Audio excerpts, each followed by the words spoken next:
She is unstable. She is mentally incompetent. She is a drifter with no husband, no career, and she lives in a shoebox apartment. My father, Victor Hartwell, was screaming so loud that veins were bulging in his neck. His face a terrifying shade of crimson. He pointed a shaking finger at me across the courtroom. "Look at her, Your Honor. She cannot even speak. She needs a conservator to manage her trust fund before she blows it all on whatever unstable people spend money on." I sat in absolute silence. My hands folded calmly in my lap, checking the time on my watch. 10:02 a.m. Right on schedule. Judge Carter stared at him over her glasses, her expression unreadable. Then she leaned forward and asked a single chilling question.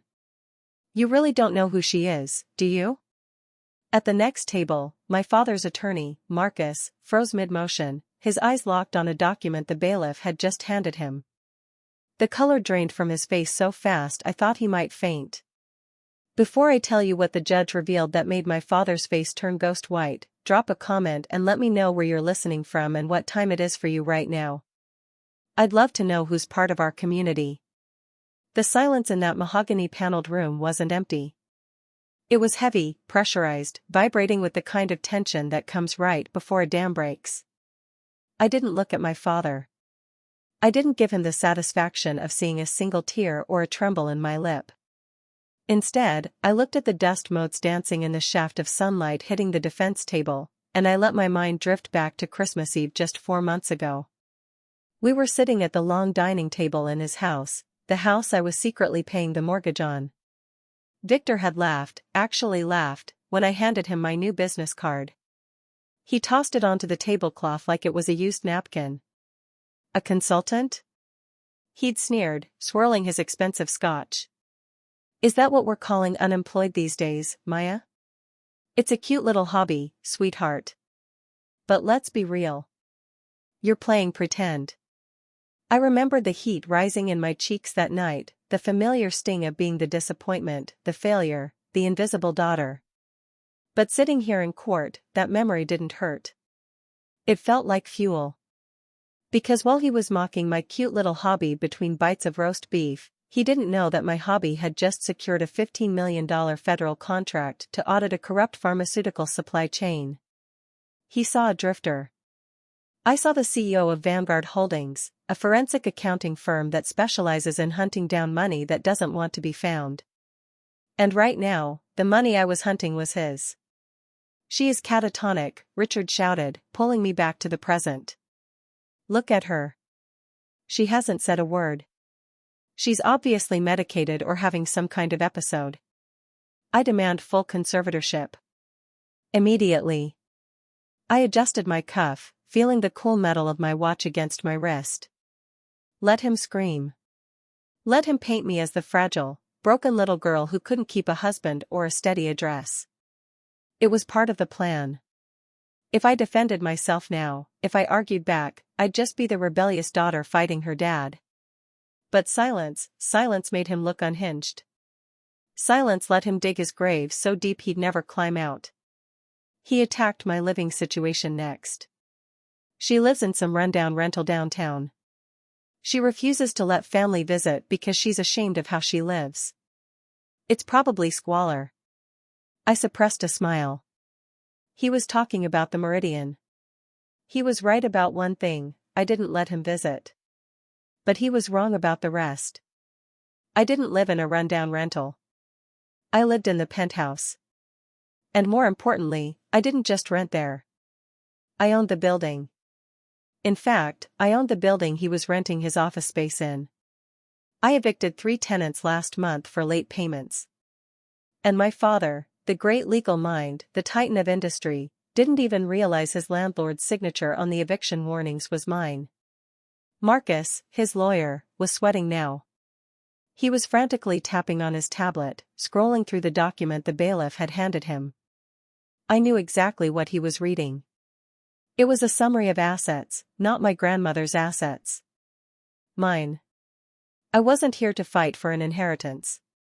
I didn't need my grandmother's money. I made more in a quarter than my father had made in his entire career.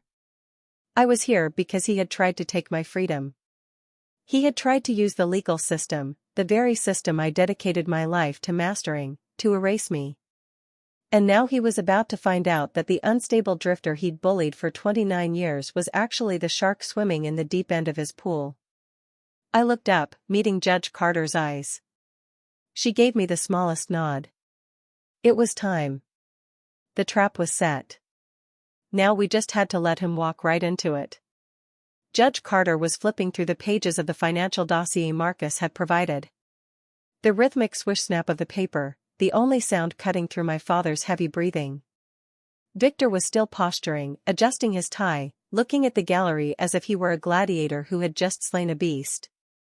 He didn't realize the beast was actually the bank, and the bank was sitting 5 feet away from him, wearing a navy blazer and a look of absolute boredom. I closed my eyes for a second, not to hide, but to remember. I needed to recall exactly why I was doing this.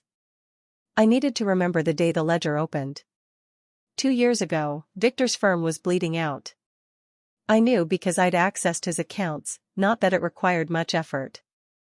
His password was Victor1, the number 1, because he truly believed he was the center of the universe.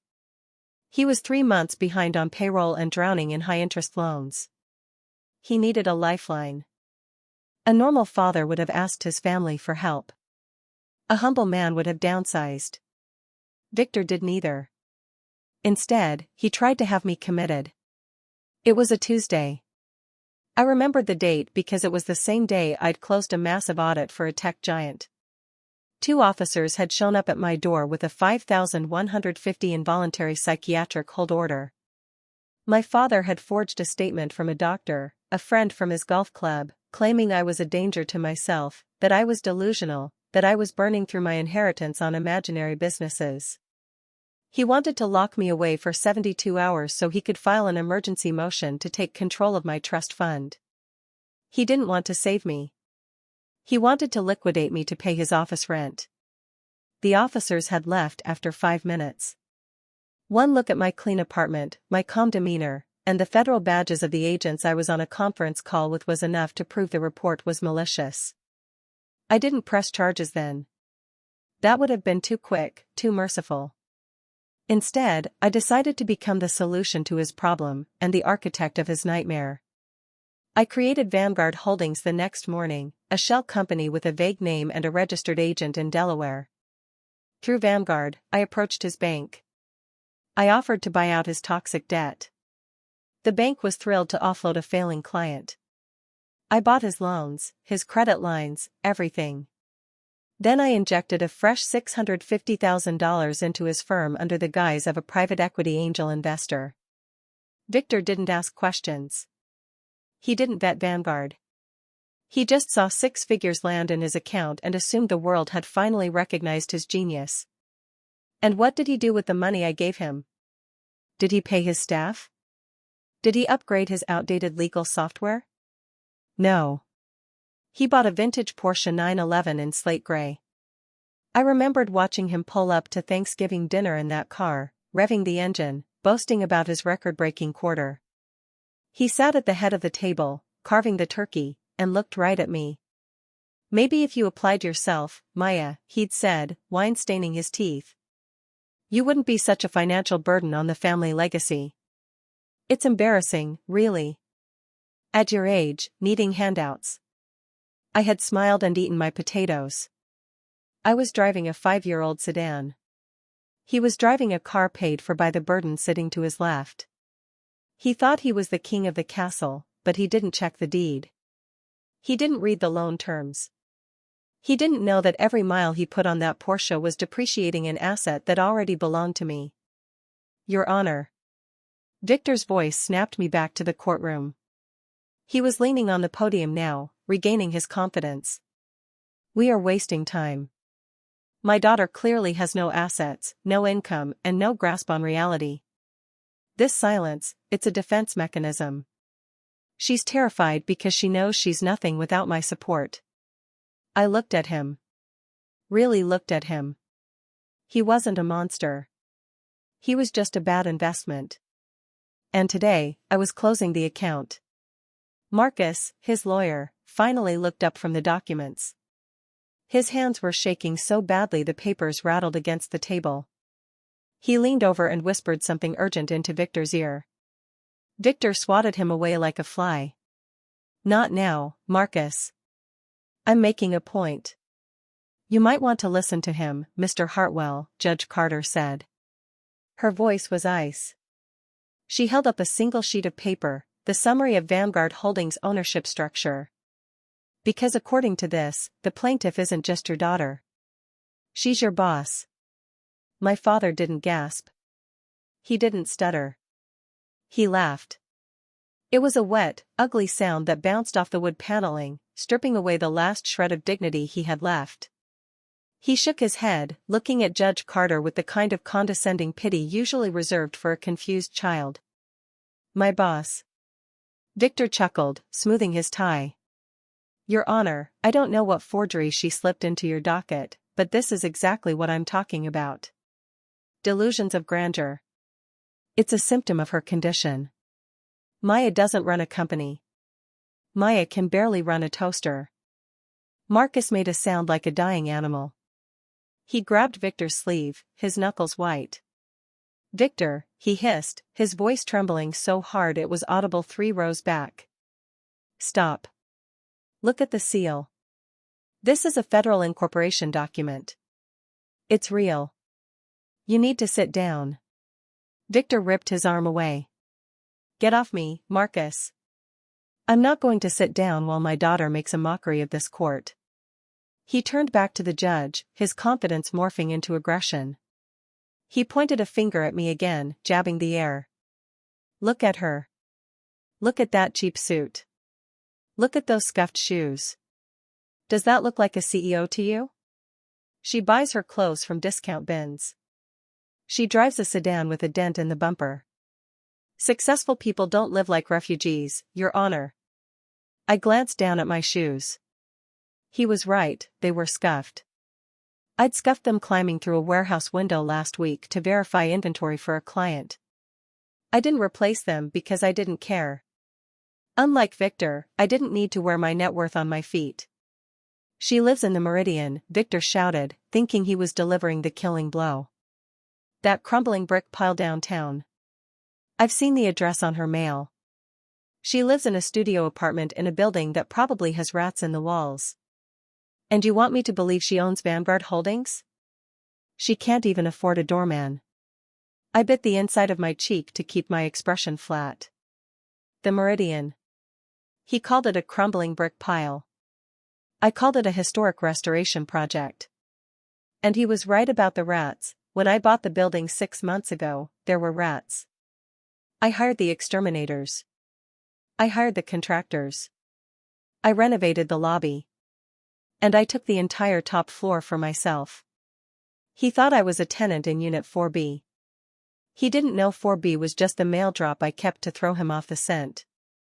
"This is a waste of taxpayer money," Victor sneered, slamming his hand on the podium. "She is unstable. She is alone. No husband, no children, no legacy. Just a sad, lonely girl making up stories. Sign the conservatorship order, Your Honor. Let me get her the help she needs before she embarrasses this family any further." He stood there, chest heaving, triumphant. He thought he'd won. He thought he'd exposed me. He didn't realize that by insulting the crumbling brick pile, he had just insulted his own landlord. Judge Carter slowly took off her reading glasses. She didn't look angry anymore. She looked bored, and that was so much worse. "Mr. Hartwell," she said, her voice quiet and dangerously calm. "I am going to give you 10 seconds to sit down and shut your mouth. Because if you say one more word about the plaintiff's mental state, I will hold you in contempt so fast your head will spin." Victor opened his mouth to argue. But Marcus physically yanked him into his chair. "Good," the judge said. She picked up the next document in the stack. "Now that we've established your opinion, let's look at the facts. Because according to this deed, the crumbling brick pile you just mentioned." Judge Carter slid a single piece of paper across the polished wood. It stopped mere inches from my father's trembling hand. The Meridian, she said, her voice devoid of emotion. Unit 4B is indeed a mail drop. Mr. Hartwell, you were right about that. But Miss Hartwell doesn't rent it. She owns the building, the entire building, including the commercial suites on the third floor. The suites your firm currently occupies. Victor blinked. He looked at the paper, then at me, then back at the judge. His brain was misfiring. That's impossible. My landlord is a corporate entity. I pay rent to Vanguard Real Estate. I've never written a check to her. Vanguard, the judge repeated, tasting the word. She reached into the folder again. Now, that is a name that appears quite frequently in these files. Vanguard Real Estate. Vanguard Capital. Vanguard Holdings. She pulled out a thick binder, the spine cracking as she opened it. According to your firm's financial disclosures, Vanguard Holdings is your primary investor. In fact, they are the only reason your firm is still solvent. They injected $650,000 into your operating account 2 years ago. Is that correct? Victor straightened his tie, finding a shred of familiar ground. Yes. Vanguard is a private equity angel investor. They saw the potential in my firm. They recognized my legal acumen and decided to back a winner. They saved us. He sneered at me. Unlike my daughter, who wouldn't know a capital investment if it hit her in the face. Vanguard believes in me. I watched him preen. It was almost tragic. He was bragging about the rope I'd sold him to hang himself with. Vanguard believes in you, the judge echoed. She turned the binder around so he could see the incorporation documents on the first page. That is fascinating, Mr. Hartwell. Because the sole incorporator, the CEO, and the primary signatory for Vanguard Holdings is Maya Hartwell. The air left the room. It didn't hiss. It vanished. Victor stared at the signature at the bottom of the page. It was my signature. The same one I'd put on his birthday cards that he threw in the trash. The same one I'd put on the lease renewal he'd signed last month without reading. No, he whispered, then louder. No, this is a trick. This is fraud. He looked at Marcus, his face twisting into a mask of desperate arrogance. Marcus, tell her. Tell her this is illegal. She's not a lawyer. She can't own a law firm. It's against the American Bar Association rules.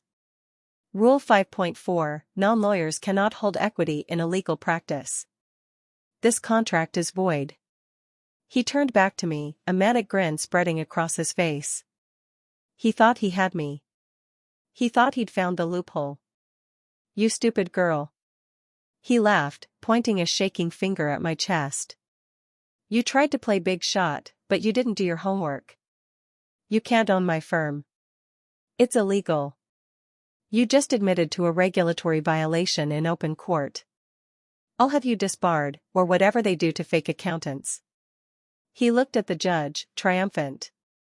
Dismiss this, Your Honor. She's not my boss. She's a fraud who broke the law to pretend she was important. I didn't move. I didn't flinch. I just leaned forward, resting my elbows on the table. And finally, for the first time that morning, I spoke. You're right, Victor, I said softly. I stood up. But you didn't read the contract, did you? I walked around the defense table, my heels clicking on the hardwood floor with a deliberate, steady rhythm. Marcus shrank back in his chair as I approached, clutching his briefcase like a shield. But Victor didn't retreat. He puffed out his chest, still clinging to his delusion that a technicality would save him. I didn't buy equity in your firm, Victor, I said, my voice cutting through the stale air of the courtroom. I know Rule 5.4. I memorized the ABA model rules before I even incorporated Vanguard. I stopped right in front of him. Close enough to smell the stale scotch on his breath from the night before. Close enough to see the sweat beading on his upper lip. I didn't invest in you, I said, cold and clear.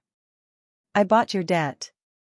I motioned to the judge, who nodded and handed me the thick file of loan agreements.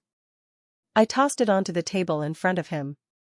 It landed with a heavy thud. 2 years ago, you were drowning, I continued, pacing slowly. 3 banks had rejected your loan applications. You were payroll insolvent. You were about to lose your license for commingling client funds to pay your country club dues. Victor's face twitched. That was temporary, a cash flow issue. It wasn't equity, I said evenly. It was insolvency. Vanguard bought your loan, your credit line, and the lien on your equipment. Then we extended you $650,000 on a senior secured basis. Marcus flinched. He understood. I'm not your partner, Victor. I'm your senior secured creditor. I don't own your firm. I own the collateral. Every chair, every laptop, every client file belongs to me if you default. I pointed to the clause, paragraph 12, section B, default on character. Insulting your guarantor in a recorded hearing triggers immediate acceleration. You called me incompetent and a fraud on the record. You defaulted. I checked my watch. The loan is due now. Victor's face strained. I don't have that money. I know. You've got 12 grand in the bank and a maxed out card. I turned to the judge. Your Honor, I'm calling the loan. I request an enforcement order to seize assets. Marcus rose. Maya. If you take the equipment, the firm dies. I accept your resignation, I said flatly. Victor finally exploded, accusing me of betrayal and plotting a takeover. Then, desperate, he grabbed his phone. I planned for this, he shouted. Safe fail. I'm filing Chapter 7 right now. A progress bar appeared. Liquidation, automatic stay. You get nothing. The firm is dead. He leaned back, triumphant. Checkmate. Bankruptcy protects companies.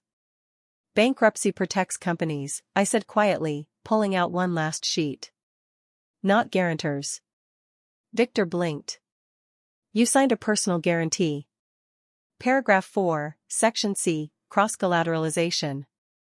If the business goes bankrupt, the debt transfers to your personal estate. Silence. You didn't bankrupt the firm, I said. You bankrupted yourself. I now have claims on your house, the cottage, the Porsche, your pension, even your golf membership. Judge Carter brought her gavel down immediately. Hearing dismissed with prejudice. Asset seizure granted. Mr. Hartwell, 24 hours to vacate your residence. Commercial eviction is immediate. Marcus packed up and fled without a word. Victor froze, small and stunned, staring at the shell of his legacy. I walked out without looking back. My victory felt like relief, not triumph. That night, I watched the locksmith drill out the lock on the office door. The Hartwell and Associates nameplate dropped into a cardboard box. The liquidation team would handle the rest. I wouldn't profit, and I didn't care. The $650,000 wasn't an investment. It was the price of my freedom. At home, I deleted Dad from my phone. Not blocked, deleted. Just numbers now. I stood by the window, breathing in the silence that had always felt impossible. Sometimes you don't have to destroy a toxic family. Sometimes you just have to outgrow them.